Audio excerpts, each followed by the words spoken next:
BFM Business, BFM Crypto, le club. Amaury de Tonquedec. Bonjour à tous, c'est le club BFM Crypto, merci d'être avec vous. C'est la bonne nouvelle de la semaine dans l'écosystème crypto francophone. BNP vient d'entrer au capital de la société blockchain Crypton, 4,2 millions d'euros levés pour cette société qui veut permettre aux PME de se financer en bourse via la tokenisation et son fondateur et CEO est avec nous. Bonjour, bonjour Marc Kepenegan, est-ce que je le dis bien? Kepenegan. Donc CEO et fondateur de Crypton. Raphaël Bloch est avec nous, voilà, fondateur de The Big Whale, et on parlera évidemment, on commentera ensemble cette levée. On va faire le point plus largement sur la tokenisation des marchés financiers en Europe. Et puis si vous voulez tout savoir sur le consensus de Nakamoto, écoutez Cyril Greenspan. Bonjour Cyril. Bonjour. Directeur de l'Institut des crypto-actifs. Vous sortez avec justement cet institut une série de 25 vidéos sur le sujet. Et puis vous avez aussi une réaction à nous donner par rapport au fameux documentaire dont on a beaucoup parlé cette semaine, le documentaire HBO qui prétend avoir identifié Satoshi Nakamoto. On en parlera dans quelques instants. Mais d'abord, je propose de commencer avec cette levée de fonds de Crypton. Bravo à vous. Marc, 4,2 millions d'euros, et il y a notamment la BNP dedans. On va y revenir. Mais d'abord, peut-être pour y voir plus clair, qu'est-ce que fait Crypton, tout simplement, pour commencer? Bonjour, oui, donc oui, 4,2 millions d'euros, il y a BNP Paribas et BPI France qui ont participé au tour.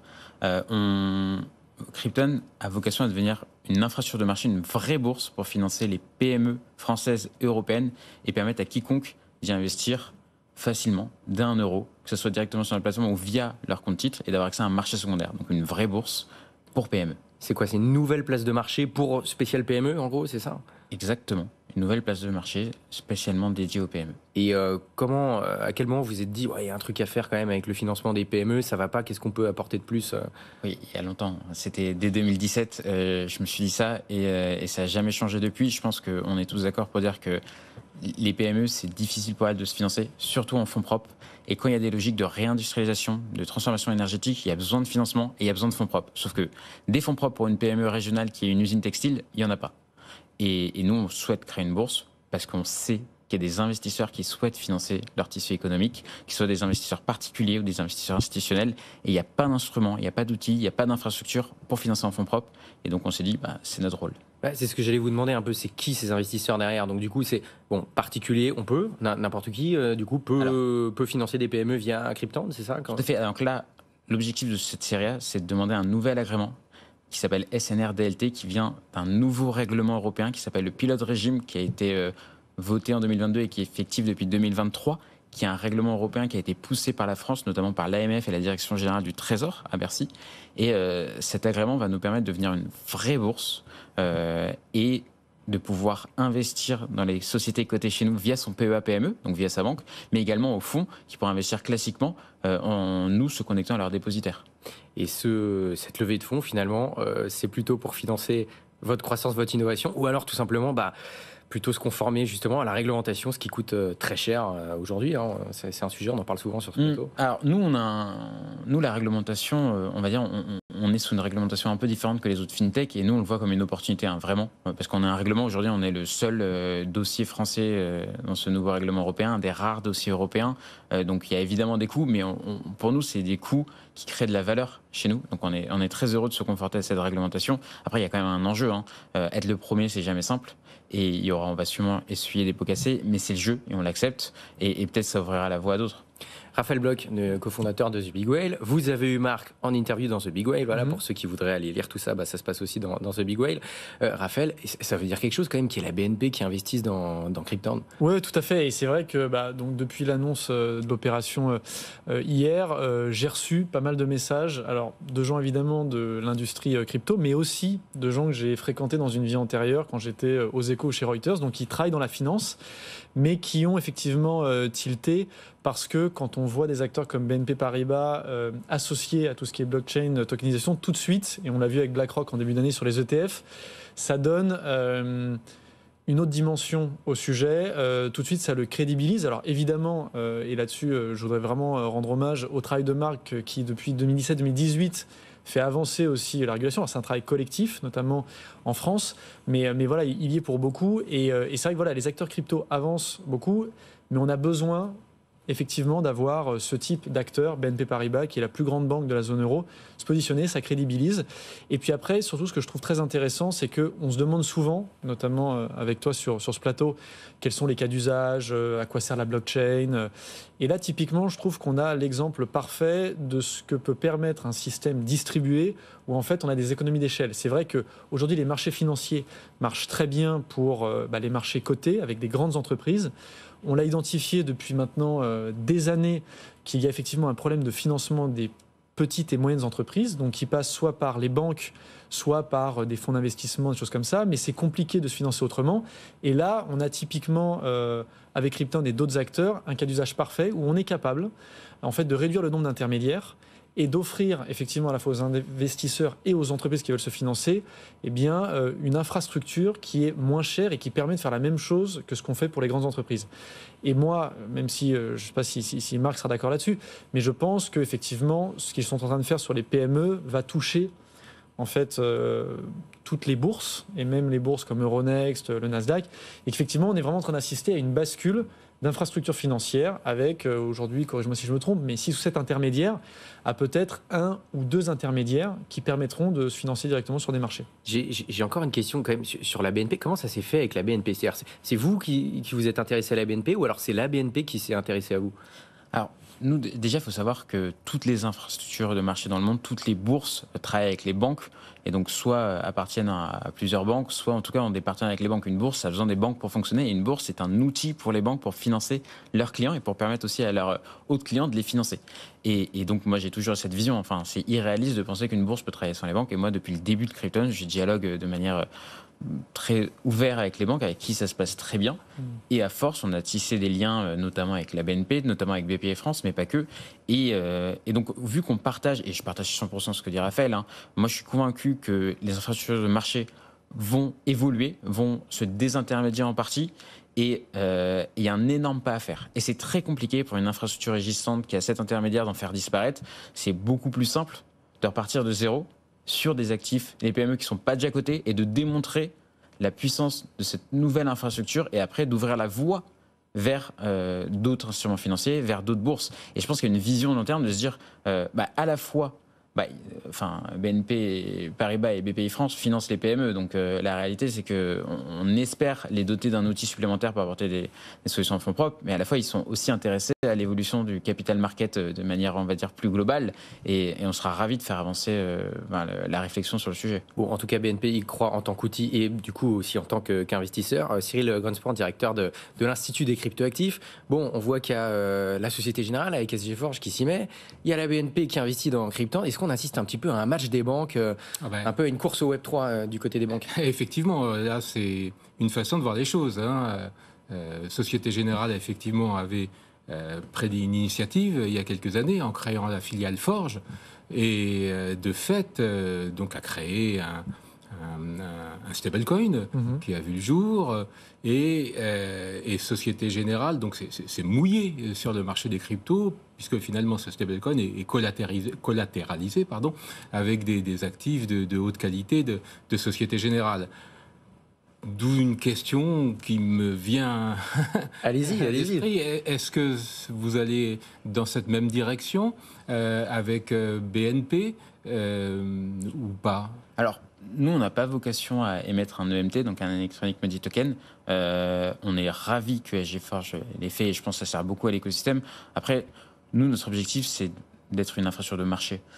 Et c'est déjà assez compliqué en soi et on est en train, parfois on a l'impression de réinventer la roue.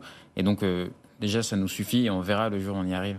Raphaël. Non, pour rebondir là-dessus, c'est vrai que les banques, notamment en France, avancent de plus en plus. Société Générale Forge est partie très tôt. C'est aussi le cas de BNP, sauf qu'ils l'ont fait un peu différemment. C'est-à-dire que SG Forge, c'est une entité effectivement à part. BNP, ils l'ont mis à l'intérieur de la banque dans les métiers. Toujours est-il que... Quelle différence on peut faire d'ailleurs là-dessus? C'est vraiment une histoire d'organisation. C'est-à-dire que Société Générale a, on va dire, j'aime pas le terme, mais outsourcé, a externalisé. Donc c'est vraiment une filiale à part. Alors que d'autres banques comme Crédit Agricole ou BNP Paribas ont décidé de prendre les choses par métier, mais de se dire il faut qu'il y ait de la blockchain un peu partout. Donc on va avancer, mais ça sera au cœur de la banque. On verra quelle est la stratégie la plus intéressante. Ce qui est sûr, c'est que ça avance, mais effectivement, les banques font plusieurs choses. C'est-à-dire que là, ce qui concerne Crypton, c'est l'activité de marché Donc là-dessus, ils vont travailler avec BNP Paribas. Mais après, BNP Paribas fait d'autres choses dans cet univers blockchain, comme par exemple l'émission de dette sur la blockchain. Enfin voilà, il y a tout un tas de choses. Et peut-être qu'effectivement, ils sortiront à terme leur stablecoin. Mais voilà, on va suivre ça. Moi, ce que je voulais juste rajouter, c'est que c'est très important de voir ce qui se passe en France et en Europe parce que les Américains avancent aussi très vite. Ils ont démarré après nous, mais ils avancent très vite.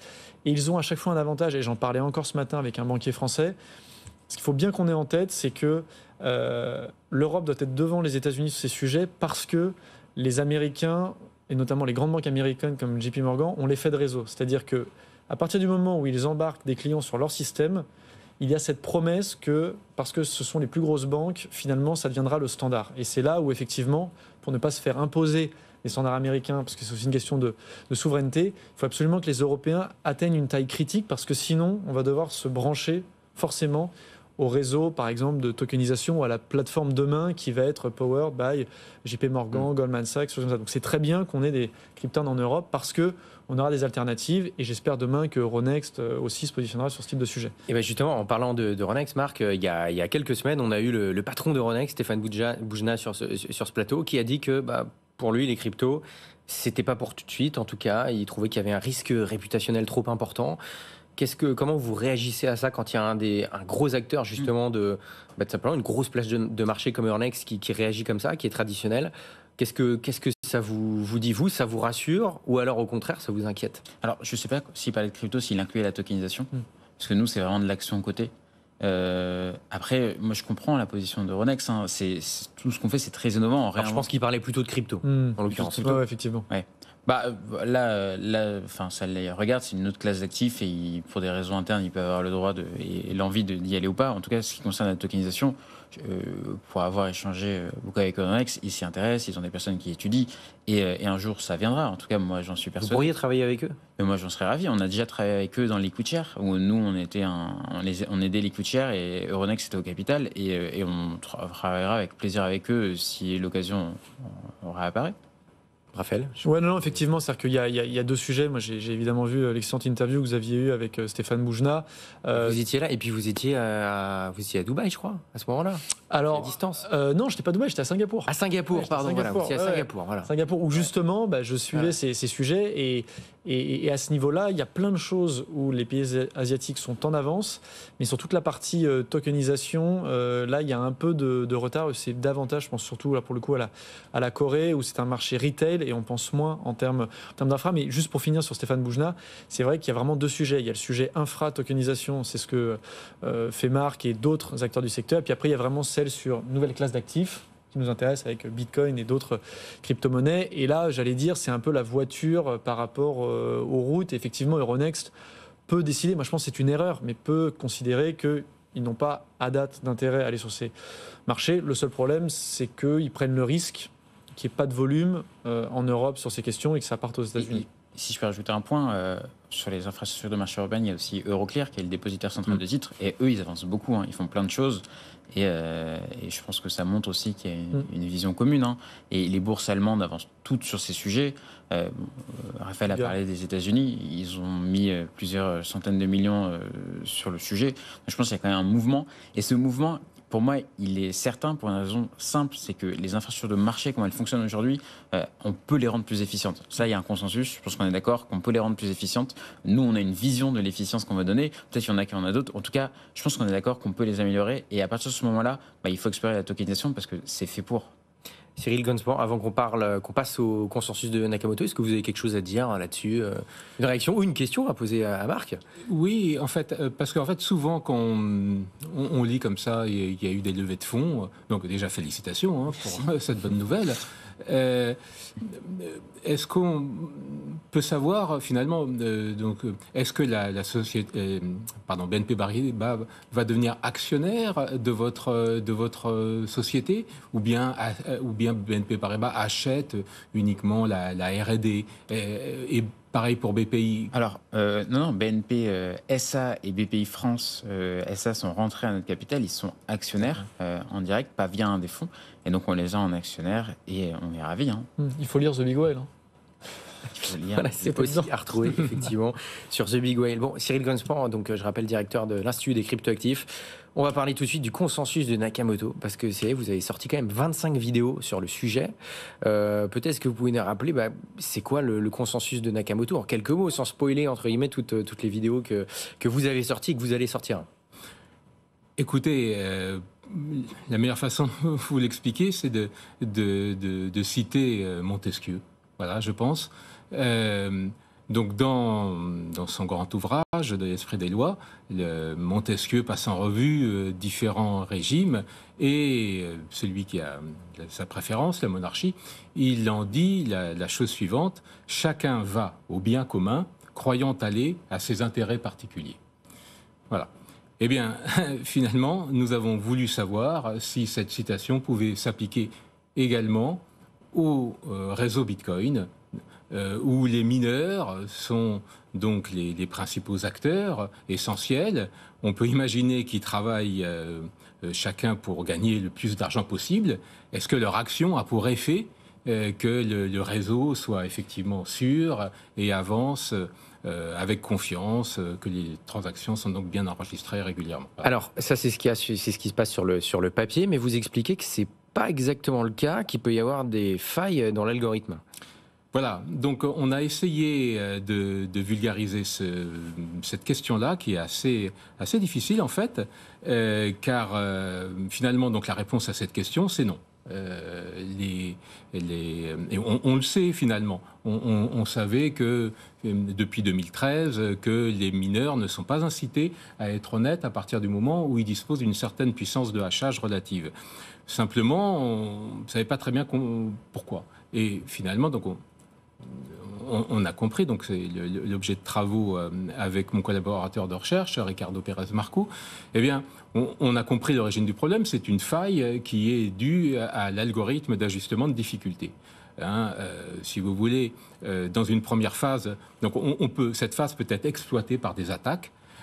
Ces attaques, maintenant, donc on les comprend assez bien. Donc il y a deux phases finalement dans cette attaque. Dans une première phase, l'attaquant va ralentir la progression du réseau en créant comme ça en forçant la création de blocs orphelins.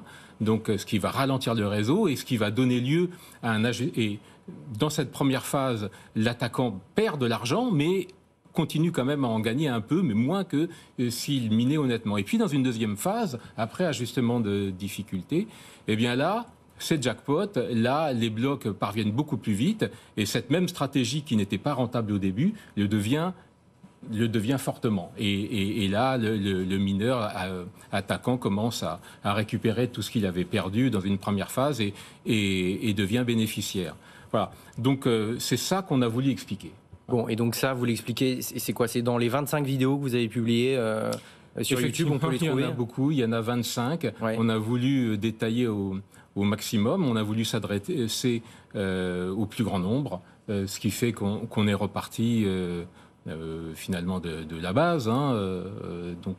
Je pense que ces vidéos sont accessibles au plus grand nombre. On peut les trouver donc sur la plateforme du pôle, open.devinci.fr, et puis elles sont disponibles également en libre accès sur YouTube.